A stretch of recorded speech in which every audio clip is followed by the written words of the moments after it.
Well, good morning, Steve, and welcome to the Resolution Room. Great to have you. Thanks, Damien. Great to be with you. Listen, I was really drawn to your work, and I wanted to do a brief introduction because it's quite different in terms of the concept you've come up with and the work you've done. You've been in the culture space for 30 years. You've been a keynote speaker. You have written 3 books. I think the most recent is A Culture Turned. And why it really resonated with me in professional services is because a lot of times we all talk about culture. There's a lot of cultural rhetoric, if I can call it that. But what I think is really interesting about your work is it drills down to what really happens at the coalface. This notion of UGRs, what really happens around here, really cuts through the cultural noise, if you like. And I think it's really interesting. And I'm also interested in it because as a former leader in professional services, I'm alive to the reality that people are much more interested in what you do than what you say. And I think the notion of UGRs is front and centre in terms of that. So talk us through, how did you come up with this idea? And for the audience and people listening, what is a UGR? What is an unwritten ground rule? I was in my mid-20s when I went to Canada and studied a master's degree at the University of Alberta. And I came back and I was working in the education department in Western Australia. And so I'm in my late 20s now. And, you know, you're pretty bulletproof at that age. A guy came to me and said, can you facilitate a series of conversations for school leadership teams on various topics, you know, every month? And of course, I'm bulletproof, so I say, yes, not a problem. I looked at one month that comes up. The topic is culture. And I went back to the books that I'd studied when I did my master's degree.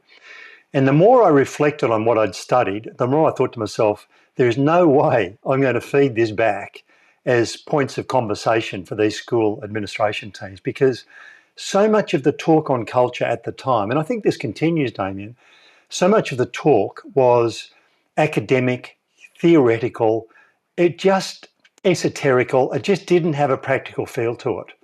So that compelled me, in a sense, to reflect on what culture meant to me. And that's where I came up with the concept, or the acronym, of UGRs, which stands for Unwritten Ground Rules.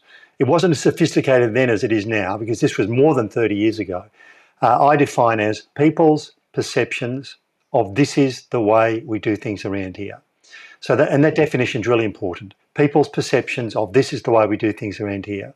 So they can include things like, at our meetings, it isn't worth complaining because we know nothing will get done.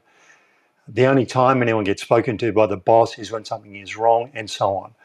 It's the UGRs, the unwritten ground rules, that drive people's behaviour, and it's my contention that it's the UGRs that actually constitute a firm's culture. I think it's as simple as that.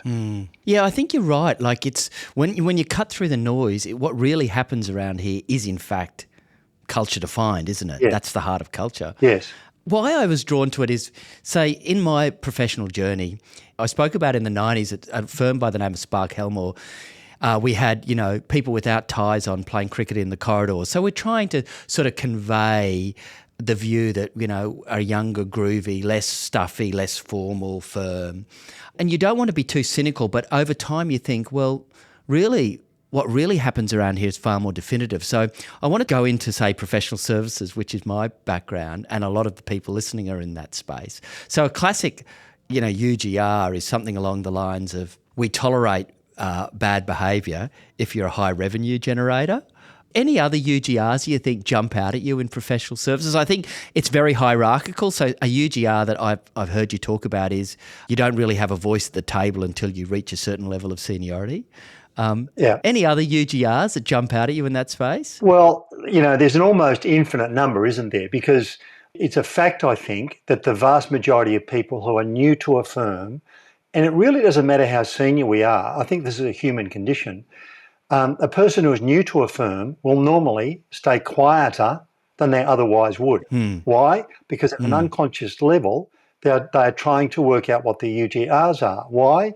In order that they can conform. So they hold enormous power over each and every one of us. And in fact, UGRs can beat leaders. You know, we can have new leaders come into a firm and they can be stronger than the leaders in a sense, you know. So there's so many UGRs, and I think the contexts in which UGRs are deduced is maybe a better way to answer your question, Damien, because One thing that I would want to look at in any firm is, what do people say about leaders when they're there?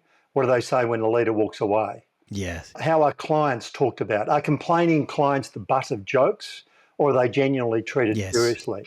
I think meetings, and you've touched on this, meetings, I think are a great litmus test for the UGRs in a team or a firm. So I want to see whether meetings are one-way information dissemination or whether people actively contribute. Is a different point of view ever Yes. raised at a meeting or not? What is said immediately after a meeting? We've all been to a meeting where a person will say, the person running it, they'll say, folks, this has been a tough decision, I know. I appreciate your contributions. Are there any other questions or concerns that people have? There's silence. The person says, okay, thanks, folks. We'll see you next week.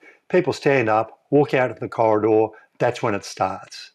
And by the way, as an adjunct to all of this, hybrid working arrangements add immense complexity to this. This is very topical, I know. I was speaking with a leader recently and I said to him, it used to be that, albeit unconsciously, there were various cues that or various contexts in which we tune into the UGR. So it was conversations around water coolers, what was said in the car park after work, and these sorts of things.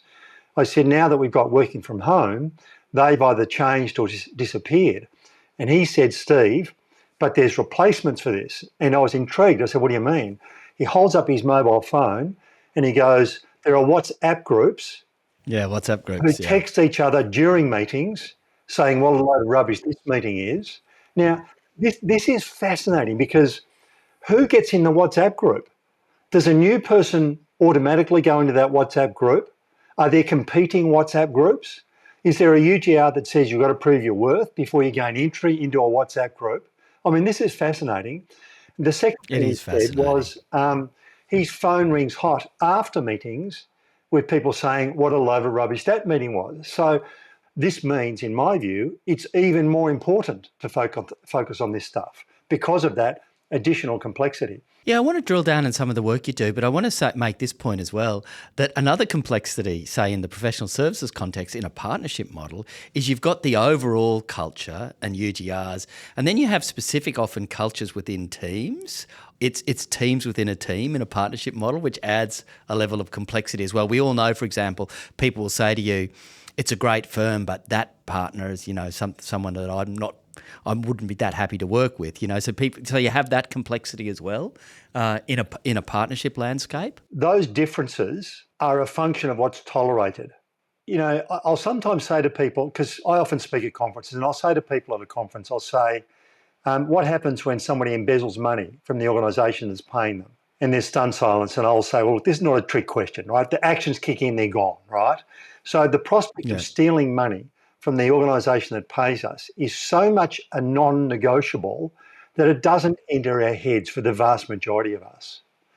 But then I'll say, so what about our values? The values which technically should be describing our aspirational culture, the culture that we're fighting for, are so negotiable in most organisations that they become a joke.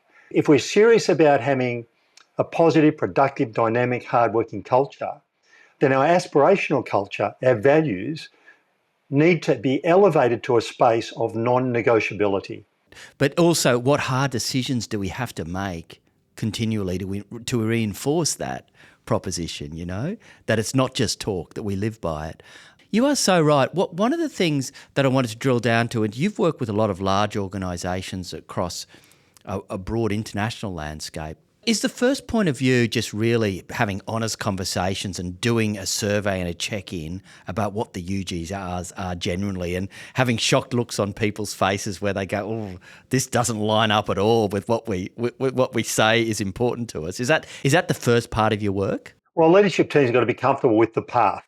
That's the first thing. So if I'm going to work with a firm, I first want to work with the leadership team for them to be comfortable, indeed eager, to pursue this path, because there's no doubt going down this path potentially, probably, will be confronting for leaders. But we can surface the prevailing UGRs, and that's, I think, the really exciting thing about this whole domain.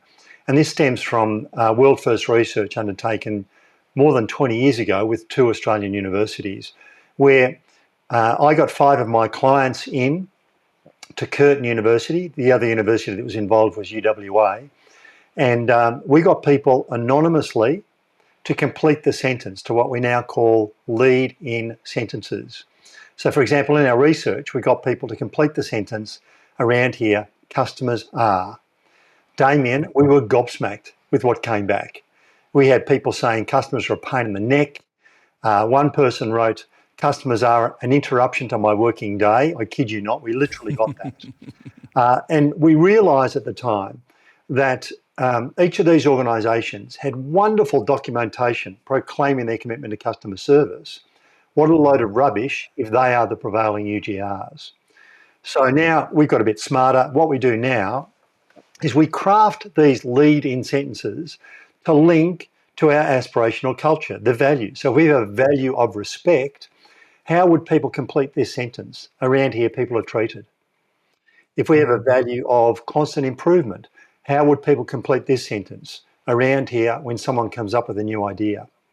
So we've got an online tool, and anyone can do this, but we've got an online tool that we've had built where people complete the sentence in a free-range text box. But they do something which is nifty in addition to that. After completing their sentence, we get them to self-categorise their response as having a positive, neutral or negative impact on the organisation overall. So if somebody writes, around here people are treated like school children, they'll tick the negative box. Around here people are treated with respect and dignity, they'll tick the positive. Somewhere in between will be neutral. So now we've got two forms of data. We've got a quantitative, a percentage breakdown of positives, neutrals and negatives, self-categorised for each lead-in sentence. And then we've got the qualitative, which is the words people wrote, bunched up into groups of positive, neutrals and negatives. Damien, the richness in those words is amazing. So, but also confronting. So, as I say, we need leadership teams to be comfortable with going in this path because it's a tough path to trek, I can tell you. Yeah, it would be. And so the first step is, of course, awareness and the aha moment about, boy, we talk a big game on customer service, a good example of client centricity, but what I'm getting back is quite different. Or we talk a big game on respect, but people are feeling that there's, for example, being micromanaged or they're not being respected appropriately. So you get that aha moment, those awareness about what really happens at the coalface, and then what you're doing in your work is saying, well, guys, what's the pathway to change? How can we marry up what really happens and align it with our aspirations and the key cultural attributes that will make us succeed and win in the game? You know, people say to me, what defines a good culture? It's simple. A great culture is where there is alignment between our aspirational culture and our UGRs. Now, we will never get 100% positive responses, for example, in our surveys, which, by the way, we call stock takes. We call it a UGR stock take. We try and avoid the term survey because there are UGRs to do with surveys. And it goes around here, we have a survey every year, nothing happens, so why bother to treat it seriously? Yeah, another staff survey. Yes, exactly. So we'll never get 100% positives, but the trick, if we can call it that, the trick is creating alignment as much as possible between our aspiration and our UGRs. And in reverse, a bad culture is one where there is a huge gap, misalignment between our aspiration and our UGRs. And getting everyone involved in trying to bridge that gap is essential as well, because we need shared ownership of UGRs. If there's a silver bullet for improving culture, and there isn't, but if there is a silver bullet, I would put my money on shared ownership. Staff play the game of UGRs, but normally unconsciously. We can have a good leader with an ordinary culture. Why? Because of the staff. We can have an ordinary leader with a great culture. Why? Because of the staff. So staff need to become aware of how their personal behaviours contribute to the UGRs and therefore the culture. And indeed, we can get people excited for the prospects and getting them fighting for a more positive culture, which I think is a really exciting prospect. So what you're saying, Steve, is it's not a top-down approach. This work of realigning the UGRs with the aspirational culture is a whole of organisational commitment if done well, and to embed the change you need it to be at that level. I think that's the missing link, Damien. And look, I say to leaders, you are primarily, but not solely responsible for the culture. Now that's more than just semantics. Primarily, but not solely. So leaders must drive this. They must stand behind it. Indeed, it must be a top 3 priority. Here's an interesting question for some of the listeners to ponder. I worked with an organisation a while back. Actually, it was long ago enough I can name names. It was the company called Next in the UK. Used to be a huge bricks and mortar retailer. They still do that, but have branched big time into online. I work with their IT division, which had 600 people in it. Like, this is big, right?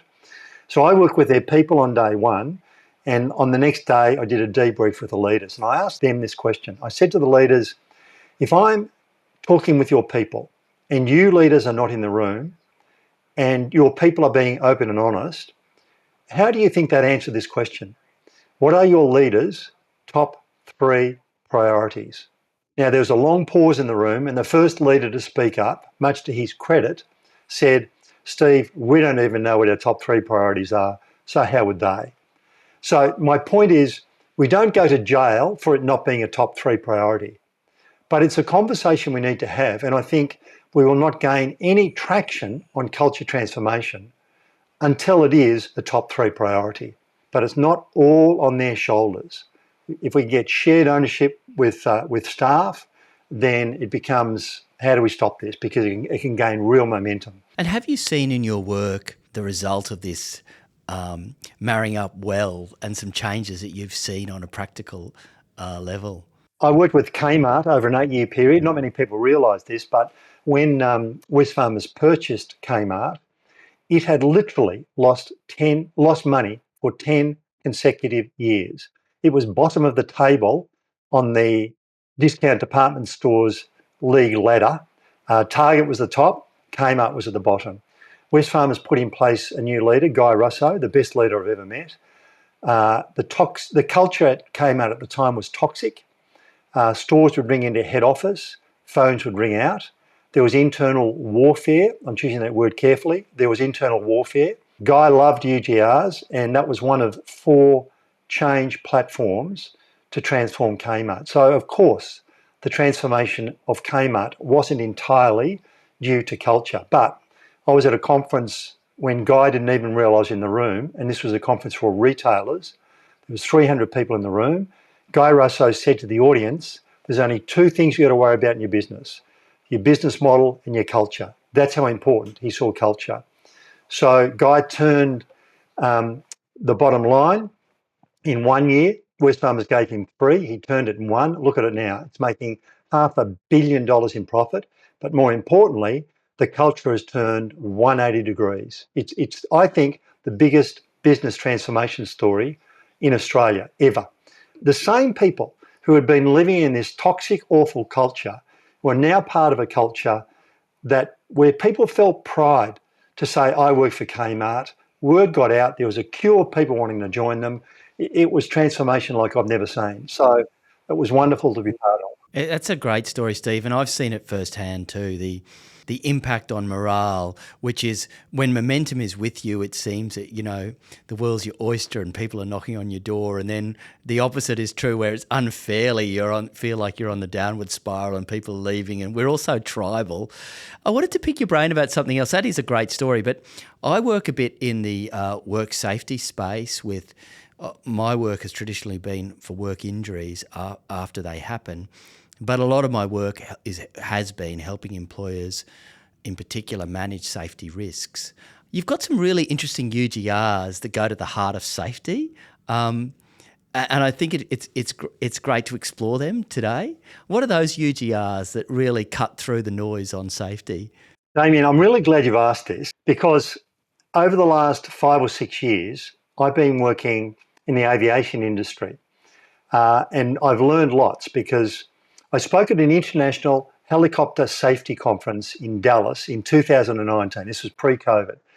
And I know nothing about helicopters. I know nothing about safety, but I share with them, I can share some insights into safety cultures. I've learned that in the aviation industry, and this applies to a very small husband and wife helicopter tourism organisation through to United Airlines, over the last 20 years, every aviation company on the planet must have a safety management system in place. So these are highly sophisticated, and a lot of quality thought has gone into this. At one of the conferences that I spoke at, I also sat in on a presentation by the New Zealand regulator, Mark Sefton is his name. And he shared that they are moving away from compliance only through to education as well. And the education component he shared with the audience. And he said, as an aviation company, you should have in place evidence of data collection around safety, analysis of that data, demonstration that in leader decisions, that analysis is incorporated into leader decisions. The fourth thing is that action should take place on the basis of those leader decisions. And the fifth element is that that process should be constantly reviewed.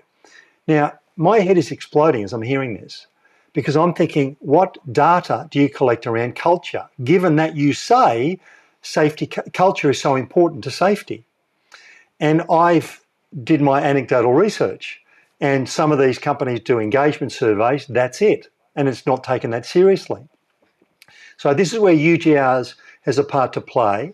And I know this is opening a completely new window into safety cultures.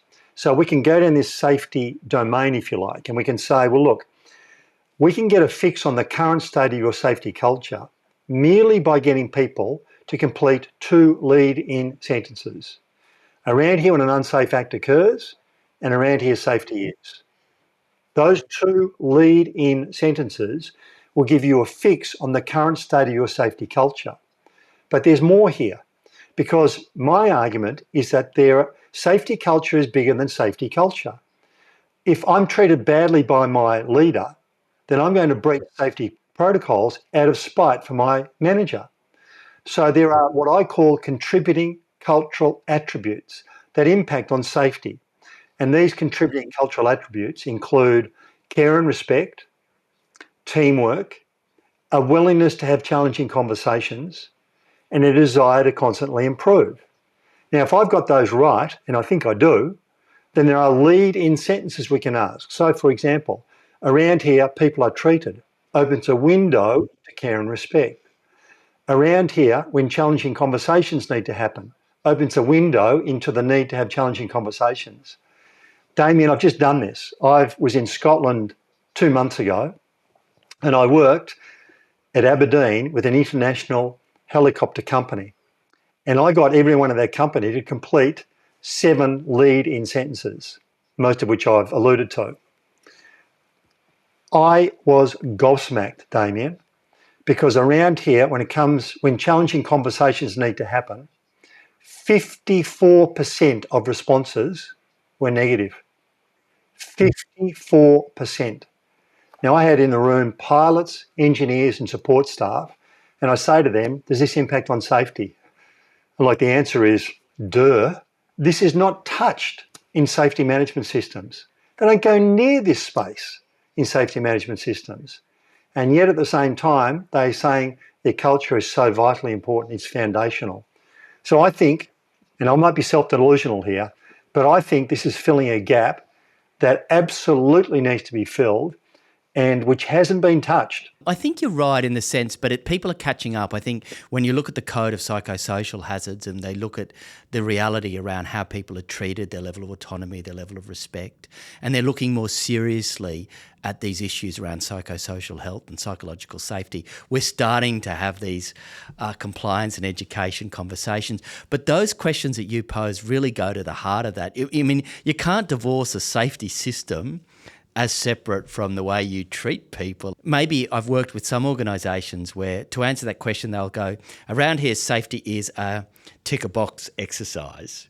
Or around here, safety is a matter to manage for the safety management team, which means obviously it's not across the board being really looked at. Or perhaps that great question you posed around here around what happens when there's a near miss or there's an event, that's so important because, we don't report it, we don't talk about it, we don't take lessons from it, we put it over here in some random piece of, paperwork. So yeah, I think you're onto something there. I think it's a really critical sort of way of bringing together culture and safety and lining it up. Well, in that same organisation where we got 54% responding negatively to around here when challenging conversations need to happen.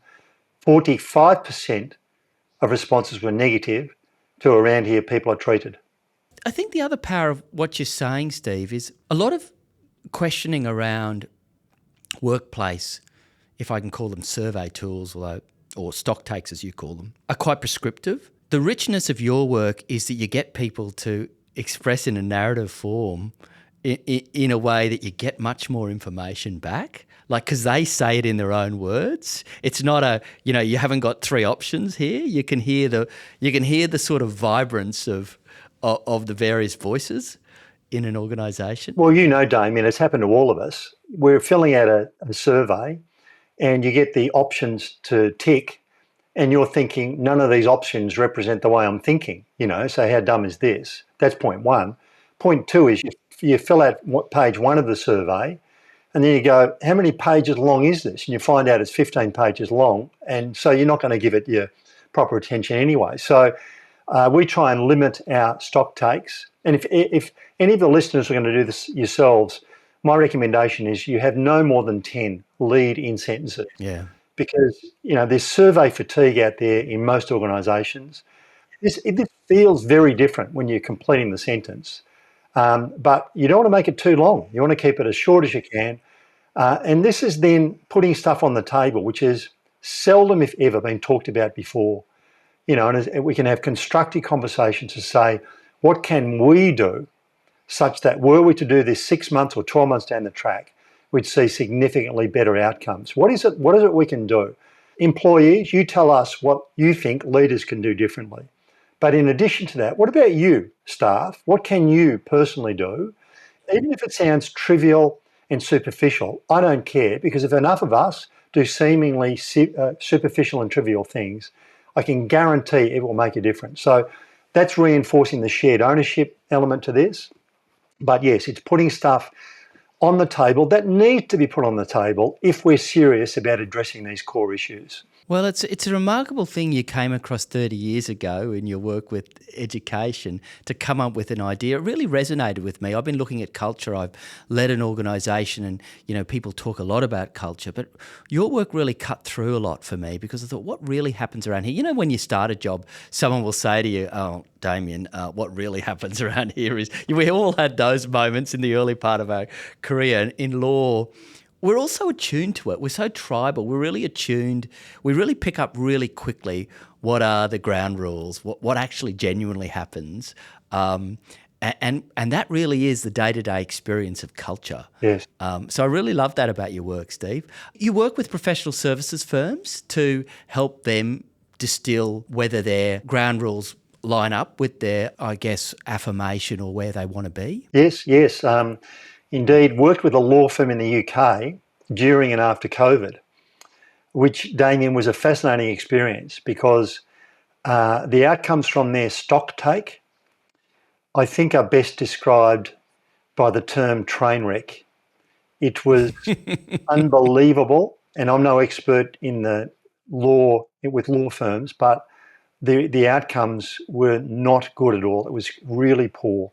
And again, this was linked back to their values. So what's our aspirational culture? It's our values. So we crafted lead-in sentences to link back to their values. And the managing partner was really behind this. She was the one who brought me in. Damien, she quit on the back of the stock take and what happened after that. And we remain friends to this day.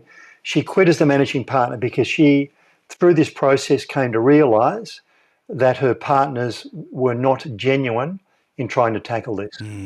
It was a case of the culture beating her. So she was fighting a losing battle, effectively, Steve. She could not win the battle. She realised that. She could not win the battle. Yeah.